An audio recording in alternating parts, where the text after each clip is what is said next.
Hello my dear students, welcome to defence तैयारी। बच्चों, आज हम डिस्कस करेंगे एरोमेटिक हाइड्रोक्सी डेरिवेटिव। ठीक है, क्या होता है इसमें? सबसे पहले क्या चीज़ आएगी हमारे पास? That is phenolic compound, phenolic compounds. ठीक है, अब देखो, ये वो कंपाउंड्स होते हैं जिसके पास क्या होगा, एक OH ग्रुप होगा और ये OH ग्रुप डायरेक्टली अटैच होता है किसके साथ? sp2 कार्बन एटम के साथ। ठीक है, यानी कि मैं यहाँ पे कह सकता हूँ कि बेंजीन रिंग के साथ अटैच होगा। तो बेंजीन रिंग के जिस भी कार्बन के साथ अटैच होगा तो वो कार्बन कैसा होगा? sp2 हाइब्रिडाइज होगा, राइट। अब हम कुछ लिख लेते हैं एग्जाम्पल, लाइक मेरे पास है ये रहा बेंजीन और इस बेंजीन के साथ एक कार्बन पे OH अटैच है। ये क्या हुआ मेरा? फिनोल। ठीक है, दूसरा कंपाउंड देखो, ये रहा एक बेंजीन, बेंजीन पे यहाँ पे OH है और यहाँ पे ना CH3 है। ठीक है, तो इसका क्या नाम होगा? इसको बोला जाता है ऑर्थोक्रिसॉल, ऑर्थोक्रिसॉल इसका नाम हो गया। वहीं पे दूसरा लेते हैं हम, लाइक मेरे पास है बेंजीन और OH और यहाँ पे है COOH, तो इसका नाम क्या होता है? Salicylic acid, salicylic acid. ऐसे ही अगर मेरे पास है एक बेंजीन, यहाँ पे OH और यहाँ पे भी OH, ठीक है, तो इसका नाम है कैटेकॉल। वहीं पे एक और ले लेते हैं, लाइक मेरे पास है बेंजीन और अब जो OH है ये दूसरा OH ये मेटा पोजीशन पे लगा है, तो हम इसको बोलेंगे रिसोर्सिनॉल। ठीक है, और मेरे पास एक और बेंजीन है और इस बार जो दूसरा OH है वो कहाँ लगा है? पैरा पोजीशन पे, तो इसको बोलते हैं क्विनॉल, राइट। तो ये कुछ नाम होते हैं भाई हमारे पास, कैटिकॉल, रिसोर्सिनॉल और क्विनॉल, ऑर्थो, मेटा और पैरा पोजीशन पे। ठीक है, अब इसके बाद एक इम्पॉर्टेंट बात आती है और वो बात क्या है? देखो, जितने भी हमारे पास फिनोलिक कंपाउंड्स हैं, ठीक है, फिनोलिक कंपाउंड्स, फिनॉल से बने हुए फिनोलिक कंपाउंड्स हैं, उन कंपाउंड्स में वो क्या करेंगे? वो ना कुछ कलर देंगे, कुछ कलर मिलेगा हमें। कोई भी चीज़ इन्होंने बनाई, कोई भी कंपाउंड बनाया, उसका कलर होगा कोई ना कोई। ठीक है, जब इन फिनोलिक कंपाउंड को रिएक्ट करवाया जाता है किसके साथ? एक न्यूट्रल FeCl3 के साथ। ठीक है, जब फिनोलिक कंपाउंड की रिएक्शन, तो जितने भी हैं ऑल फिनोलिक कंपाउंड्स, उनको हमने रिएक्ट करवाया न्यूट्रल FeCl3 के साथ, तो वहाँ से जो भी कंपाउंड मिलेगा वो कलर होगा, उसका कोई ना कोई कलर होगा। लाइक मैंने यहाँ पे ये बोला कि मेरे पास है एक फिनोलिक कंपाउंड PHOH और इसकी मैंने यहाँ पे रिएक्शन करवाई न्यूट्रल FeCl3 के साथ, राइट। तो यहाँ पे जो कंपाउंड बनेगा उससे मुझे मिलेगा वायलेट कलर, कोई दिक्कत नहीं है। लेकिन अगर वहीं पे मेरे पास यहाँ पे होता, मान लो इथेनॉल ले लेता मैं, ठीक है, और इथेनॉल के अंदर अगर मैं न्यूट्रल FeCl3 डालता इसके अंदर, तो यहाँ से मुझे कोई कलर ऑब्टेन नहीं होता। ठीक है, नो कलर, नो कलर। और अब बात करते हैं आगे। इसके बाद अब हमारे पास आती है, स्टार्टिंग होती है फिनॉल से। ठीक है, फिनॉल से स्टार्टिंग होती है। देखो, फिनॉल का जो फॉर्मूला है वो क्या होता है? C6H5OH, ये फॉर्मूला हो गया। अब सुनो इसके बारे में ना, इसके बारे में थोड़ी सी बेसिक बातें जो हम फिनॉल के बारे में जानते हैं। फिनॉल को हम कार्बोलिक एसिड के नाम से भी जानते हैं, कार्बोलिक एसिड। ठीक है, फिनॉल के अंदर जो आपका OH ग्रुप है वो डायरेक्टली अटैच होता है आपका किसके साथ? sp2 कार्बन के साथ।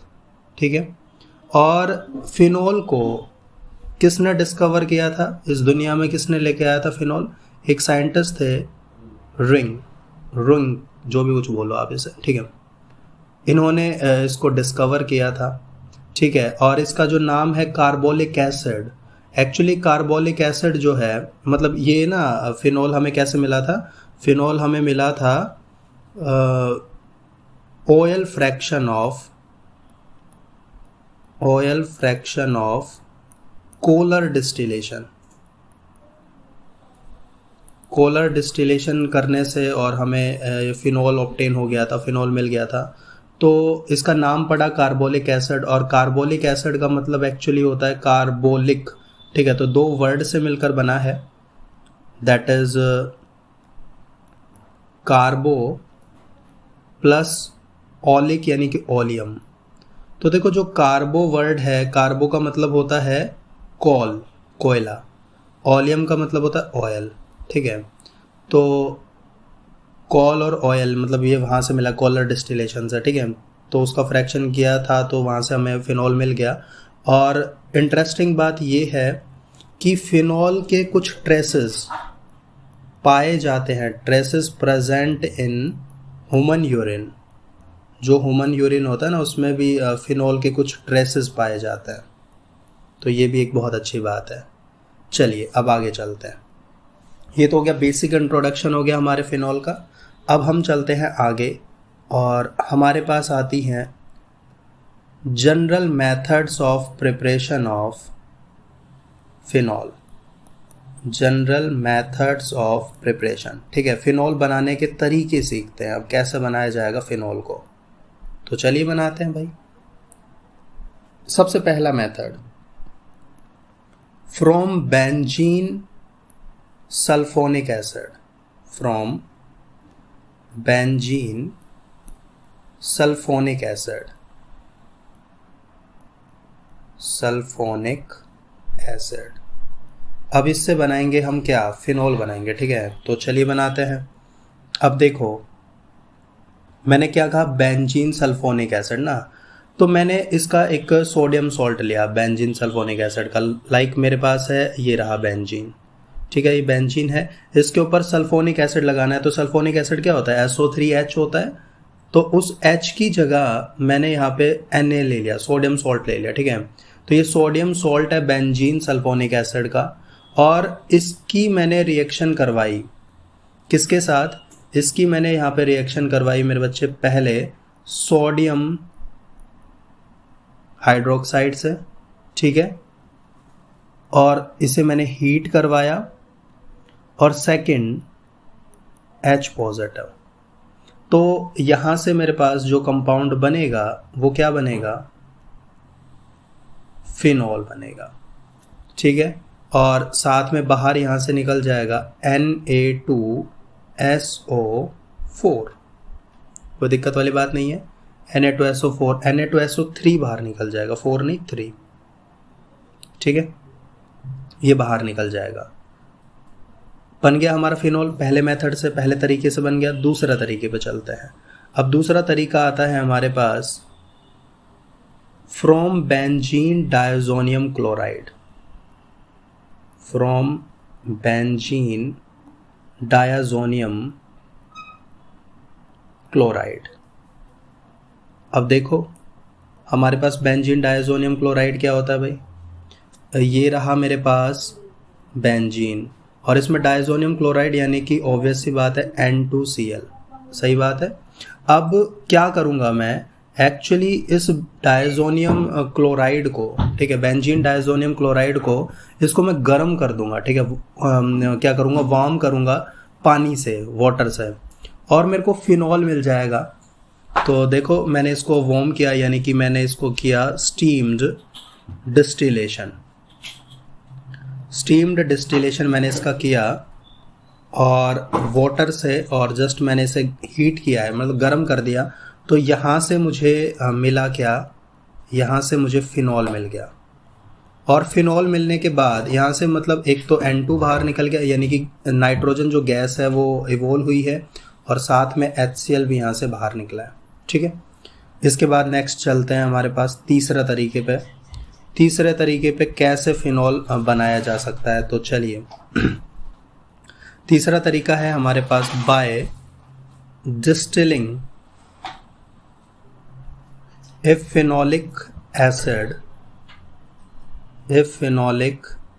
Acid with soda lime, soda lime. देखो क्या लिख रखा है, by distilling a phenolic acid, phenolic acid होना चाहिए यानी कि सैलिसिलिक एसिड ले लेंगे हम उसका, और सोडा लाइम के साथ ट्रीट करवा रहा हूँ। तो जब भी आप जानते हैं कि जब भी सोडा लाइम के साथ ट्रीट करवाओगे तो वहाँ पे होगा डी कार्बोक्सिलेशन, मतलब कि रिमूवल ऑफ CO2 होगा जब भी सोडा लाइम के साथ ट्रीट किया जाता है। तो फिनोलिक एसिड है ना, फिनोलिक एसिड क्या हो सकता है हमारे पास, देखो ना, ये रहा हमारे पास फिनॉल, और एसिड ये रहा एसिड, तो ये रहा फिनोलिक एसिड। इसे मैं बोल सकता हूँ ये मेरा क्या है, सैलिसिलिक एसिड है, हम पहले भी जिक्र कर चुके। तो सैलिसिलिक एसिड है, सैलिसिलिक एसिड के अंदर मैं यहाँ पे डालूंगा क्या डालूंगा, सोडा लाइम डालूंगा। तो सोडा लाइम क्या होता है, NaOH प्लस कैल्शियम ऑक्साइड का मिक्सचर होता है। जस्ट मैंने इसे हीट किया, और हीट करने के बाद यहाँ पे जो कंपाउंड मेरे को मिलेगा वो क्या मिलेगा मेरे बच्चे, सिर्फ फिनॉल बच जाएगा, और साथ में बाहर निकल जाएगा यहाँ से Na2CO3, ठीक है, Na2CO3 यहाँ से बाहर निकल जाएगा। आगे चलते हैं। इसके बाद हमारे पास नेक्स्ट तरीका आता है, नेक्स्ट यानी कि फोर्थ तरीका, from Grignard reagent, from Grignard reagent. अब देखो ग्रिग्नार्ड रिएजेंट से हमें क्या करना है, फिनॉल बनाना है। ग्रिग्नार्ड रिएजेंट का यूज़ तो आप हर किसी में कर लेते हो, ठीक है। तो लाइक मेरे पास है ग्रिग्नार्ड रिएजेंट, ठीक है। इसका मैंने क्या किया, इसका मैंने सबसे पहले किया ऑक्सीडेशन, ग्रिग्नार्ड रिएजेंट का ऑक्सीडेशन किया, तो मेरे पास यहाँ पे कंपाउंड मिल गया OMgBr, ठीक है। फिर मैंने इसका क्या किया, हाइड्रोलिसिस कर दिया, हाइड्रोलिसिस कर दिया तो यहाँ से जो मुझे कंपाउंड मिला वो क्या मिल जाएगा, ऑब्वियस सी बात है फिनॉल मिल जाएगा, और साथ में Mg आपके एक Br को लेके उड़ जाएगा और एक OH को लेकर उड़ जाएगा, ठीक है। तो यहाँ से भी मेरे को क्या मिला, फिनॉल की प्रिपरेशन हो गई। इसके बाद नेक्स्ट चलते हैं, हमारे पास फिफ्थ तरीका आता है, that is from benzene. Benzene से हम क्या कर सकते हैं, हम फिनॉल बना सकते हैं। तो बेंजीन से फिनॉल बनाना कोई मुश्किल बात नहीं है, हमारे पास क्या होगा, बेंजीन होगा। बेंजीन का मेरे बच्चे आप ऑक्सीडेशन कर दो, ठीक है। तो बेंजीन से फिनॉल बनाना है, आप यहाँ पे ऑक्सीडेशन करोगे तो ऑक्सीडाइजिंग एजेंट डी ब्लॉक के ऑक्साइड ले सकते हो। तो V2O5 वेनेडियम ऑक्साइड ले लिया मैंने 300 डिग्री सेल्सियस पे, ठीक है। तो यहाँ से क्या होगा, सीधी सी बात है, यहाँ से हमारे पास डायरेक्ट क्या बन जाएगा, फिनॉल बन जाएगा, ठीक है। इसके बाद हमारे पास नेक्स्ट तरीका आता है सिक्स्थ, फ्रॉम क्लोरोबेंजीन। क्लोरोबेंजीन से हमें क्या करना है, फिनॉल बनाना है, ठीक है। तो देखो क्लोरोबेंजीन से कैसे बना सकते हैं।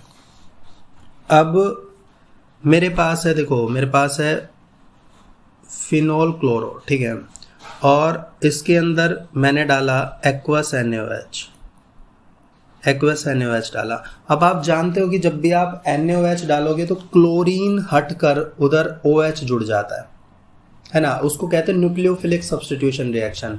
लेकिन बेंजीन के साथ क्लोरोबेंजीन है, और क्लोरोबेंजीन में जब आप एक्वस NaOH डालोगे तो वहाँ पे ना कोई रिएक्शन नहीं होगा, मतलब कोई न्यूक्लियोफिलिक सब्स्टिट्यूशन रिएक्शन नहीं होती। क्यों नहीं होती, क्योंकि जो क्लोरोबेंजीन है, ये क्लोरोबेंजीन ये आपकी स्टेबल है, स्टेबल बाय रेजोनेंस, SBR है, स्टेबल बाय रेजोनेंस है। तो यहाँ पे क्या होगा, यहाँ पे कोई न्यूक्लियोफिलिक सब्स्टिट्यूशन रिएक्शन नहीं होगी, no NSR at normal condition, ठीक है। तो नॉर्मल कंडीशंस पे कोई न्यूक्लियोफिलिक सब्स्टिट्यूशन रिएक्शन यहाँ पे नहीं हो सकती। तो भाई कंडीशन ना हमें लगानी पड़ेंगी, कंडीशन देनी पड़ेगी। देखो अगर आपके पास नॉर्मली कोई भी एल्काइल क्लोराइड है, ठीक है, RCl है आपके पास, RCl में अगर आप एक्वस NaOH डालते हो तो आपको यहाँ पे क्या मिलेगा, ऑब्वियस सी बात है आपको यहाँ पे अल्कोहल मिल जाएगा, न्यूक्लियोफिलिक सब्स्टिट्यूशन रिएक्शन हो गई। और अगर आपके पास क्लोरोबेंजीन है, ठीक है, और इस क्लोरोबेंजीन में आपने एक्वस NaOH डाला, तो एक्वस NaOH के साथ आपको इसको हीट भी करना पड़ेगा और बहुत ही हाई टेम्परेचर पर, ठीक है, और एसिडिक कंडीशन में। तो यहाँ पे क्या होगा, फिर आपका क्या बनेगा, यहाँ से फिनॉल बनेगा, तो यहाँ पे न्यूक्लियोफिलिक सब्स्टिट्यूशन रिएक्शन तो हुई एट हाई टेम्परेचर पे, हाई टेम्परेचर पे न्यूक्लियोफिलिक सब्स्टिट्यूशन रिएक्शन हुई, तब जाकर आपका क्या बना है, फिनोल बना है। लेकिन अगर आप नॉर्मल कंडीशन लेते हो जैसे हमने एल्काइल क्लोराइड में लिया था तो वहाँ पे नहीं बना पाया था।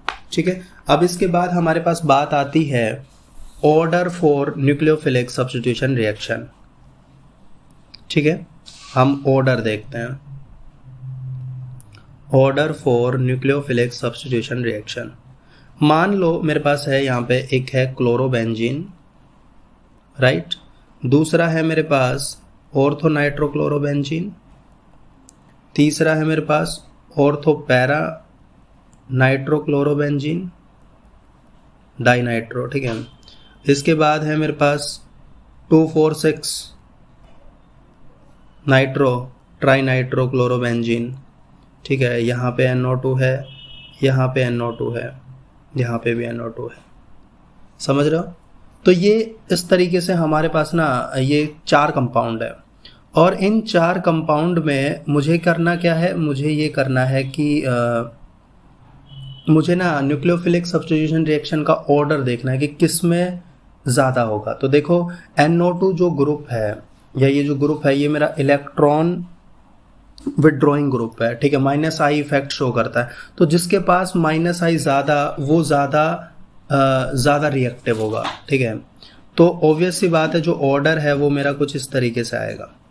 सही बात है। अब देखो हमारे पास अगर मान लो क्लोरोबेंजीन आपने लेते हो, तो क्लोरोबेंजीन से अगर आप फिनोल बनाओगे तो वही जो हमने पीछे बनाया था। ठीक है, पीछे बना के दिखाया था ना, ये रहा, ये ऊपर रहा। ठीक है, तो क्लोरोबेंजीन से आपने बनाया तो एक्वस NaOH डालोगे, हीट करोगे 300 डिग्री सेल्सियस पे और एसिडिक कंडीशन दोगे, तब जाके आपका क्या बन जाएगा, फिनोल बन जाएगा। लेकिन अगर आपके पास ये है, कौन, ये रहा, ये वाला कंपाउंड, और इस कंपाउंड में अगर आप डालो तो इस कंपाउंड में सिर्फ आप एक्वस NaOH डालो और थोड़ा बहुत टेम्परेचर पे इसे हीट कर दो, 25 डिग्री सेल्सियस पे मैंने इसे हीट कर दिया। ठीक है, तो यहाँ पे क्या होगा, अब यहाँ पे ना सीधा आपका फिनोलिक कंपाउंड बन जाएगा। देखो ये बनेगा OH, क्लोरीन की जगह OH आ गया, NO2 तो है ही, NO2 है, ये क्या बन गया आपका 2,4,6 ट्राइनाइट्रोफिनोल बन गया। ठीक है, 2,4,6 ट्राइनाइट्रोफिनोल बन गया। इसको बोलते हैं पिक्रिक एसिड। क्या बोलते हैं इसको, पिक्रिक एसिड बोलते हैं। तो ठीक है, आपने क्या बना दिया, ये पिक्रिक एसिड बना दिया। अब इसमें थोड़ी सी अगर मेन बात मैं आपको कुछ बताऊं तो देखो इसमें, इस कंपाउंड में आप देख भी रहे हो कि हमारे पास NO2 Cl, मतलब -I इफेक्ट कुछ ज़्यादा ही है। ठीक है, तो मैक्सिमम इसमें क्या है, -I इफेक्ट है, और -M इफेक्ट पे रेजोनेंस स्टेबलाइज्ड भी है। ठीक है, तो इलेक्ट्रॉन की डेंसिटी क्या होगी, इलेक्ट्रॉन की डेंसिटी मिनिमम इलेक्ट्रॉन डेंसिटी होगी यहाँ पे। सही बात है, और मिनिमम क्या होगा इसमें, इलेक्ट्रोफिलिक सब्स्टिट्यूशन रिएक्शन। ठीक है, तो मिनिमम इसमें होगी ESR, लेकिन मैक्सिमम क्या होगी, मैक्सिमम NSR होगी, न्यूक्लियोफिलिक सब्स्टिट्यूशन रिएक्शन होगी। तो इसी वजह से इसका ऑर्डर सबसे ज़्यादा है, भी है, और -I और -M इफेक्ट मैक्सिमम है। देयरफॉर यहाँ पे क्या हो रहा है, यहाँ पे क्या हो रहा है, NSR हो रहा है। ठीक है, न्यूक्लियोफिलिक सब्स्टिट्यूशन रिएक्शन ज़्यादा हो रही है। इसके बाद हमारे पास नेक्स्ट तरीका आता है फिनोल बनाने का, और वो है इंडस्ट्रियल तरीका। ठीक है, मतलब इंडस्ट्रीज़ के अंदर किस तरीके से फिनोल बनाया जाता है। तो वहाँ पे ना 3 प्रोसेस होते हैं। एक तो क्यूमीन से बनाना, दूसरा रास्चिक प्रोसेस बोलते हैं उसे, रास्चिक प्रोसेस, और तीसरा आती है डाउज प्रोसेस। ठीक है, डाउ प्रोसेस। अब देखो ये 3 प्रोसेस क्या है, क्यूमीन से बनाना, रास्चिक प्रोसेस क्या होती है, डाउ प्रोसेस क्या होती है, एक एक 1 बाय 1 हम पढ़ लेते हैं। तो सबसे पहले हमारे पास आ जाता है क्यूमीन। क्यूमीन से हमें फिनोल बनाना है। क्यूमीन को हम बोल सकते हैं, ये होता है हमारा आइसोप्रोपाइल बेंजीन, आइसोप्रोपाइल बेंजीन इसे बोलते हैं। ठीक है, तो चलिए क्यूमीन का फॉर्मूला लिखते हैं भाई, सुंदर सा। ये रहा मेरे पास एक बेंजीन, और बेंजीन के ऊपर देखो आइसोप्रोपाइल ग्रुप लगा होगा, यानी कि CH, इसके साथ CH3, इसके साथ CH3, तो ये होता है मेरा क्यूमीन। ठीक है, ये मेरा क्या है, क्यूमीन है। अब मैं क्या करूँगा इस क्यूमीन को, इस क्यूमीन में सबसे पहले इस क्यूमीन का ऑक्सीडेशन कर दूंगा, ऑक्सीजन डाल दूंगा। कब? 130 डिग्री सेल्सियस पे। ठीक है, इसको रिएक्ट करवाया ऑक्सीजन के साथ, ऑक्सीजन के साथ रिएक्ट करवाया तो यहाँ पे क्या होगा, यहाँ पे मेरे पास कुछ इस तरीके का कंपाउंड बनेगा। भाई इस कार्बन के साथ दो क्या थे, CH3 जुड़े हुए थे ना। ठीक है, एक O जुड़ जाएगा, एक और OH जुड़ जाएगा। ये क्या बन गया भाई, देखो ना, दो ऑक्सीजन जुड़ रहे हैं साथ में तो पर ऑक्साइड जुड़ गया, तो पर हाइड्रोक्साइड इसे बोल सकता हूँ मैं। तो ये जो मेरा कंपाउंड बना, इसका मैं नाम लिख सकता हूँ क्यूमीन हाइड्रो पर ऑक्साइड। ठीक है, पर हाइड्रोक्साइड, हाइड्रो पर ऑक्साइड बन गया ये। अब मैं इस हाइड्रो पर ऑक्साइड के साथ क्या घटना करूंगा, देखो इस हाइड्रो पर ऑक्साइड में H2SO4 डालूंगा। ठीक है, H2O, और 100 डिग्री सेल्सियस पे इसे हीट कर दूंगा। तो यहाँ से क्या होगा, यहाँ से ना सिर्फ एक तो आपका फिनोल यहाँ से बन जाएगा, और साथ में जो फालतू की चीज़ें हैं ना वो बाहर निकल जाएगी। मतलब क्या, CH3 C double bond O CO CH3। ठीक है, एसीटोन यहाँ से बाहर निकल जाएगा। तो ये तरीका हो गया, क्यूमीन से आप फिनोल बना सकते हो। बना दिया आपने, कोई दिक्कत वाली बात नहीं है। तो पहला इंडस्ट्रियल मेथड हो गया हमारे पास। दूसरे तरीके पे चलते हैं। इसके बाद हमारे पास आता है रास्चिक प्रोसेस। रास्चिक प्रोसेस, देखो रास्चिक प्रोसेस में क्या होता है। रास्चिक प्रोसेस में सबसे पहले तो आपको ना क्लोरोबेंजीन बनानी पड़ेगी। क्लोरोबेंजीन आप कैसे बनाओगे, क्लोरोबेंजीन बनाने के लिए आपको यहाँ पे चाहिए बेंजीन, और बेंजीन की रिएक्शन आप HCl के साथ करवाओ और हाफ मोल ऑफ O2 के साथ आप इसे रिएक्ट करवाओ, और यहाँ पे आप यूज़ करो एक मिक्सचर CuCl2 प्लस FeCl3 का। ठीक है, ये कैटलिस्ट आप यूज़ करोगे यहाँ पे, और 300 डिग्री सेल्सियस पे आप इसे हीट कर दो। तो यहाँ से जो आपके मिलेगा वो क्या मिलेगा, क्लोरोबेंजीन मिल जाएगा। ठीक है, वाटर यहाँ से रिमूव हो जाएगा, क्लोरोबेंजीन आपको मिल गया। अब इस क्लोरोबेंजीन को ना बहुत ज़्यादा स्टीम कर दो, बहुत ज़्यादा हीट कर दो वाटर के प्रेजेंस में। तो ये रहा मेरे पास क्लोरोबेंजीन, और इस क्लोरोबेंजीन को ना सुपर हीटेड स्टीम, मतलब बहुत ज़्यादा आपने इसे स्टीम कर दिया, भाप दे दी। ठीक है, वाटर में बहुत ज़्यादा आप इसे हीट कर रहे हो, करीब 425 डिग्री सेल्सियस पे। आप जब इसे हीट करोगे तो यहाँ से जो आपको मिलेगा वो आपको फिनॉल मिल जाएगा, और बाहर क्या निकल जाएगा, यहाँ से HCl।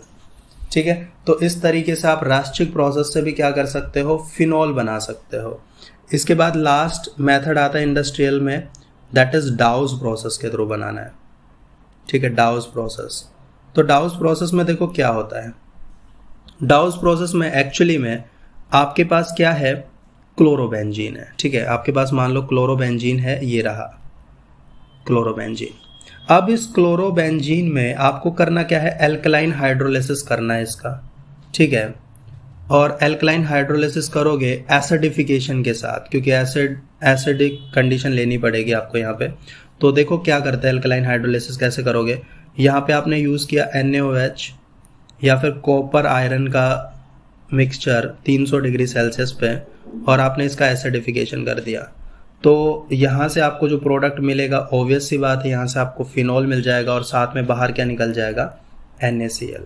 ठीक है, तो इस तरीके से आप क्या कर सकते हो, फिनॉल की प्रिपरेशन कर सकते हो। आई होप आप समझ गए होंगे कैसे फिनॉल बनाया जाता है, ज़्यादा मुश्किल नहीं था। ठीक है, अब हम बात करते हैं नेक्स्ट। हमारे पास बात आती है physical properties of phenol. Phenol की फिज़िकल प्रॉपर्टीज़। ठीक है, तो थोड़ी सी डिस्कस कर लेते हैं, पूछ ली जाती कभी कभी। देखो फिनॉल जो है वो मेरा कलरलेस कंपाउंड है। ठीक है, कोई कलर नहीं होता उसका, और हाइग्रोस्कोपिक नेचर का होता है। हाइग्रोस्कोपिक क्रिस्टलाइन सॉलिड होता है। ठीक है, पहली बात। दूसरी बात ये है कि फिनॉल अटेन करता है पिंक कलर। ठीक है, फिनॉल अटेन्स पिंक कलर अगर उसकी वो किसके अंदर आप उसको एयर और लाइट के अंदर ले जाओ फिनॉल को, तो उसमें पिंक कलर आएगा क्योंकि उसको स्लो ना उसका ऑक्सीडेशन होता रहेगा, ठीक है। तो on exposure to air and light, भाई अगर आप फिनॉल को एयर और लाइट की प्रेजेंस में रख दोगे तो उसका स्लो ऑक्सीडेशन होता रहेगा और पिंक कलर का एक कंपाउंड से या एक सब्सटेंस बन जाएगा, ठीक है। तो यहाँ पे क्या हो रहा होगा, स्लो ऑक्सीडेशन हो रहा होगा। तो देखो करके देख लेते हैं। लाइक ये रहा मेरे पास क्या, फिनॉल, ठीक है। अब इस फिनॉल में आपने क्या किया, इस फिनॉल का स्लो ऑक्सीडेशन होता रहा तो एक इंटरमीडिएट कंपाउंड बनेगा कुछ इस तरीके से, ठीक है। और यही स्लो ऑक्सीडेशन अगर इसको रिमूव करें तो ये फिनॉल भी बन सकता है। तो लाइक फिनॉल बन गया, ठीक है, OH। तो इस तरीके से आपका ये बन जाता है और स्लो ऑक्सीडेशन होता रहता है। तो ये क्या बना ये आपका ना, ठीक है। तो इसका नाम है फिनोक्विनोन। ये आपका फिनोक्विनोन है जो पिंक कलर का होता है, राइट, स्लो ऑक्सीडेशन होने से।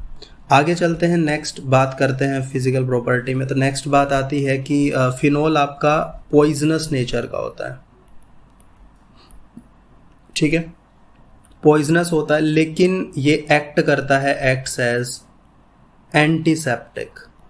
एंटीसेप्टिक और ये डिसइंफेक्टेंट भी होता है, डिसइंफेक्टेंट उसके लिए यूज़ किया जाता है।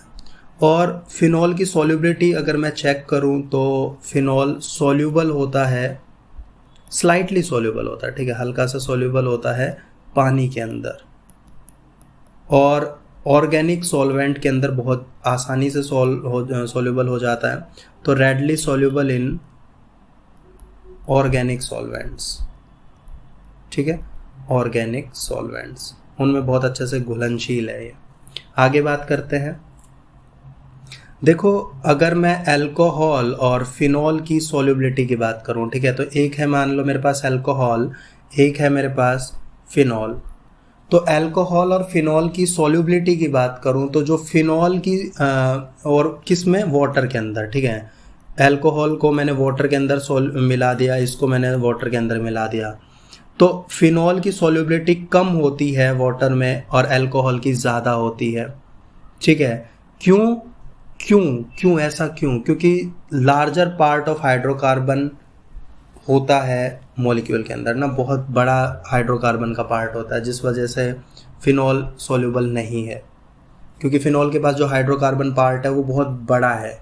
और अल्कोहल में मैंने आपको बताया ही था कि क्यों सॉल्युबल होता है, हाइड्रोजन बॉन्डिंग हो जाती है, ठीक है। तो लोअर जो अल्कोहल होते हैं ना वो तो बहुत ईजीली पानी के अंदर सॉल्युबल हो जाते हैं, हाइड्रोजन बॉन्डिंग हो जाती है उसमें, ठीक है। अब वहीं पे हम नेक्स्ट बात करें तो देखो इसके अंदर क्या हो सकती है, intermolecular hydrogen bonding, intermolecular hydrogen bonding. Phenol के अंदर इंटरमोलिक्यूलर हाइड्रोजन बॉन्डिंग हो सकती है, मतलब दो मॉलिक्यूल के बीच में हाइड्रोजन बॉन्डिंग हो रही है, ठीक है। और हाइड्रोजन बॉन्डिंग होने की वजह से जो फिनॉल है उस फिनॉल का जो बॉइलिंग पॉइंट है वो थोड़ा सा हाई होता है, ठीक है। हाई क्या होगा, बॉइलिंग पॉइंट होगा कोरस्पॉन्डिंग हाइड्रोकार्बन से, जो भी आप हाइड्रोकार्बन या रायल हैलाइड लेते हो उनसे कंपैरिजन में फिनॉल का बॉइलिंग पॉइंट ज़्यादा होता है। समझ में आती है इतनी सी बात? तो ये हो गई हमारे पास इसकी फिजिकल प्रॉपर्टी, ठीक है। अब हमें पढ़ना ही तो है केमिकल प्रॉपर्टीज़, जो हम बच्चों नेक्स्ट क्लास में पढ़ते हैं, ठीक है। इस क्लास में कंप्लीट नहीं हो पाएगी, काफ़ी लंबी वीडियो चली जाएगी फिर, ठीक है। तो हम नेक्स्ट क्लास में केमिकल प्रॉपर्टीज़ ऑफ फिनॉल और उसके कुछ यूजेस वगैरह भी देख लेंगे फिनॉल के। तो ठीक है, नेक्स्ट क्लास में मिलते हैं। आप प्लीज़ चैनल को लाइक सब्सक्राइब कर दो, शेयर कर दो वीडियोस को। Thank you so much.